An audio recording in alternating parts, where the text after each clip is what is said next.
Hi everybody, it's Tink, and this week I'm going to talk to you guys about Galveston. Galveston is where we spent 2 days before heading out on the Disney Wonder.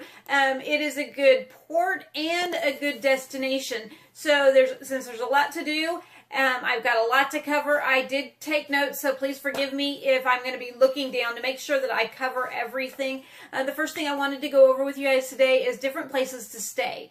If you've seen my previous videos, you know about Super 8. I did a review on 2 videos back, I believe. I've also done a review for them on TripAdvisor. There are a couple of different reviews. You can go ahead and follow the links down below at different places we've stayed, different things we've done in Galveston. You can find me at TripAdvisor at Pixie H. That's P-I-X-I-E-H.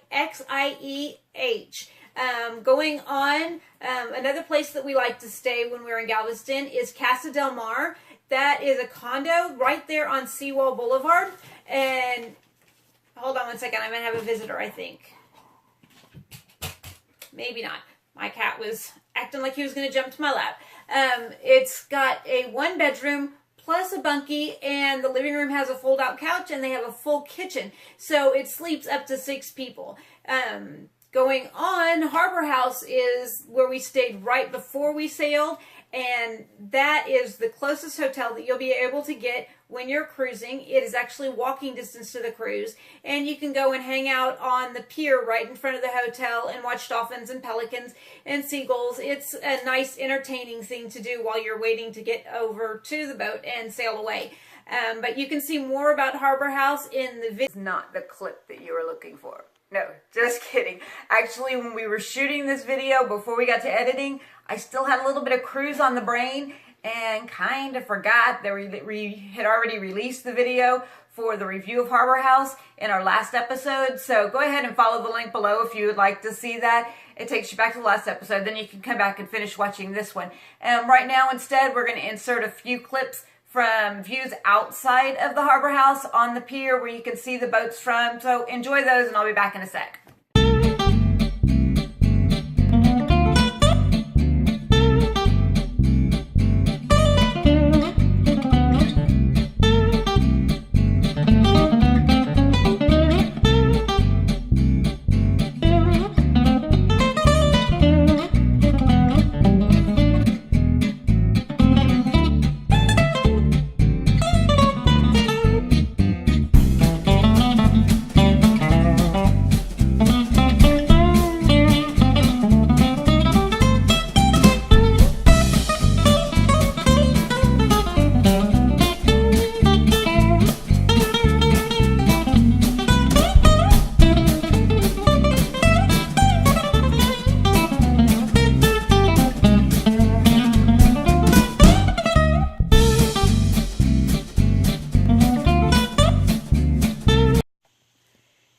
Back. I hope everybody liked the review there of Harbor House. I'd like to talk to you guys now about some of the things there are to do in Galveston, some of the fun entertainment. One of the things is called Moody Gardens. They have got 3 giant pyramids there, and one of the pyramids they've got an aquarium.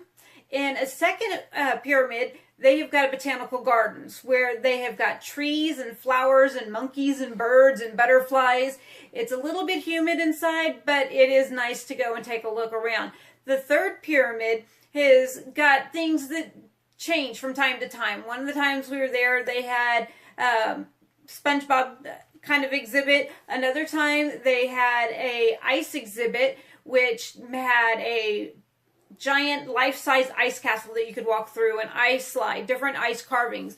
So if you want to go to Moody Gardens, go ahead and check out their website before heading out so you know exactly what it is that is going to be on display at that time. In the same area as Moody Gardens on the island is a place called Schlitterbahn. If you've never been to Schlitterbahn or you're not aware of Schlitterbahn, it is a giant water park. The one in Galveston has actually got an indoor and an outdoor water park. So they are open pretty much year-round. If you check their schedule on the link below, you'll be able to time it with your trip to be able to, if you want to go to the water park, be able to know when they're open and when they're not. If you drive on down Seawall Boulevard, probably most of the way, hi Freaky, that's my kitty cat. If you drive on down to the Seawall Boulevard, you'll be able to get to Pleasure Pier. Pleasure Pier is a pier that extends out into the Gulf of Mexico, and it's got a roller coaster, bumper cars, Ferris wheel, and all kinds of different little carnival type rides out there. Come on. Pause. Sorry for the pause and the interruption. I had a little friend that wanted to come and be part of the video. At Pleasure Pier, there are not just rides, there is also a lot of restaurants that you can choose from in the area. And as far as other things to do, if you head over towards the Strand or downtown, there's a place called La King's, and what that is like an old-fashioned candy store. They have candy making demonstrations. All of the candy that they offer there is handmade. They've got somebody that'll hand scoop ice cream for you, and a soda jerk that actually will mix your sodas right there in front of you. It is fun and entertaining, and one of the places that we have to go to every time that we're in Galveston. I think that is it on things to do. The next thing up is going to be places to eat. Something to eat in Galveston. You have the world as your choice of things to eat. They have got pizza, they have got Indian food, they've got Italian food, they've got Greek food. If you can think of it, you'll probably be able to find it in Galveston. On our last trip, I'm going to give you a list of a few places that we went our last trip. One of the first places we went was called Zaza Bites. It's an Indian fusion. The service is so-so, but the food was pretty good. My only remark is, if you're going to do Indian fusion, I understand the combining of different cultures, but I don't think beef is something that you should be combining with Indian food. That's just my opinion. If you have a different one, that's great, but give them a try. If you like Indian food, it was pretty good.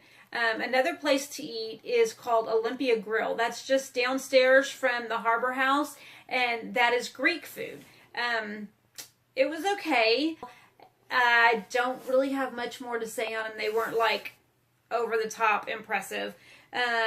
We also had lunch at a place called Jimmy John's, which is a sandwich shop, kind of like Subway, except you order your sandwich and they make it. It's not, I want to have pickles and lettuce, but hold the tomatoes. It's not that kind of sandwich shop.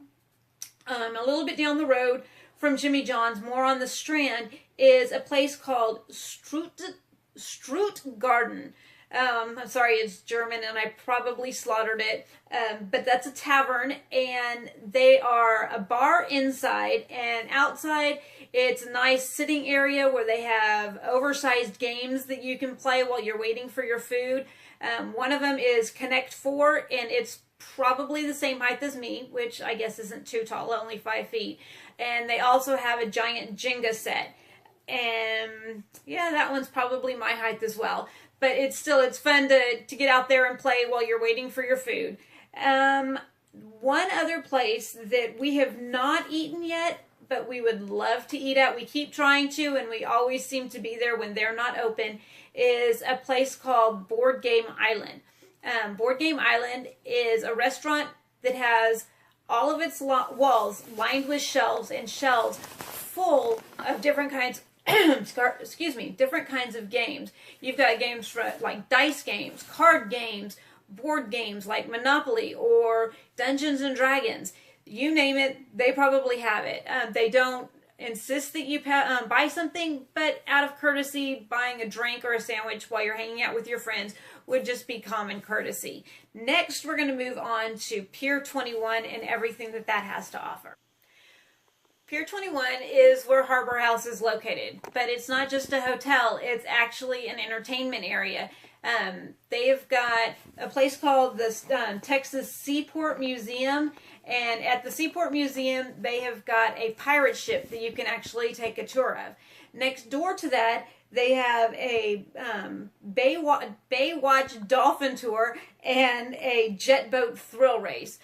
One is for those that would like to have something that is like super high adrenaline and exciting, and the other one is for people that want a laid back kind of tour. You can do both.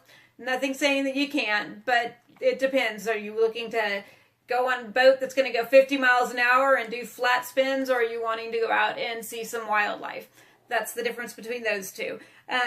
Next door on the other side of the Harbor House is the Ocean Star Museum, and that is actually a deep sea oil rig that you can take a tour of, and it gives you the history of oil rig drilling here in the Texas Gulf. And there's a Pier 1 theater. I was not aware of that until I was actually doing research for this video. I hadn't seen that or found that yet, but they have 3 different movies that they show, and they're all historical documentaries about the Texas Gulf Coast, the oil, the fishing, and different things that go on. I think that there is even one about the hurricane that wiped out the entire island. And I have one more section for you guys. And that is about stuff that we have not seen yet, but is on our list of to-dos. There is an opera house in Galveston. It was built back in the 1800s. It is still in production and used today for big-name concerts. And I have heard that it is beautiful. I would like to take a tour of it one day. And if I do, when I do, I will go ahead and post a review for you guys on that. If you'd like to see it and like me to go and see it, go ahead and leave a comment below, and maybe that's a next trip that I'll make. There's also a museum district. I have a link below. It's galveston.com/museums, and that's got a list of all 10 museums that are there in Galveston. And speaking of posts and links, if you want to learn anything more about what I've been talking about today, there's links below, or you can follow over to my Facebook page, which is up. Yay! And I will have all of the links and posts over there on my Facebook page. One final thing I need to cover before wrapping up. If you're going to Galveston, you need to know about the parking. If you're one of those people that like to take your car and drive and pull into a parking spot like so, Galveston is not going to be the place that you want to go driving. Whether you're on the seawall or you're in downtown Galveston, you have to go back to your days of being 16 years old and learning how to parallel park. Because the parking that they've got downtown is tricky parallel parking. Ouch, that was my cat taking off my leg. Freaky. Go ahead, keep going. Okay, so you either have to wiggle your way in and parallel park, or if you're at the seawall, it's the same thing. You're parallel parking down at the seawall. When you are downtown or on the seawall, parking does cost. If you are desperate to not have to parallel park and you want to be the one that pulls into a parking spot like so, there are parking there are parking lots. Thank you, Freaky. I'm hysterical. There are parking lots down there. They are at a premium, and they will charge like $5 an hour for you to be able to use the parking lot instead of the parallel parking. I'm going to talk to my cat a little bit, and I'll be back to say goodbye in just a second. Before I sign off for the evening, I did want to take and make a nod to my head. I am showing my nerd side, and I'm showing my nerd... Hold on one second. Showing my nerd side with my shirt. Bring back Han. Yes, I'm a strong believer that he's still alive. I obviously just got a hat thrown at me as well. But if you like this video, go ahead and find the thumb, give it a like, and also go ahead and find the subscribe button wherever I put it, and go ahead, click it, subscribe to see more videos like this. I'll see you over my Facebook page too. Bye-bye. Say goodbye, Freaky. Freaky, say goodbye.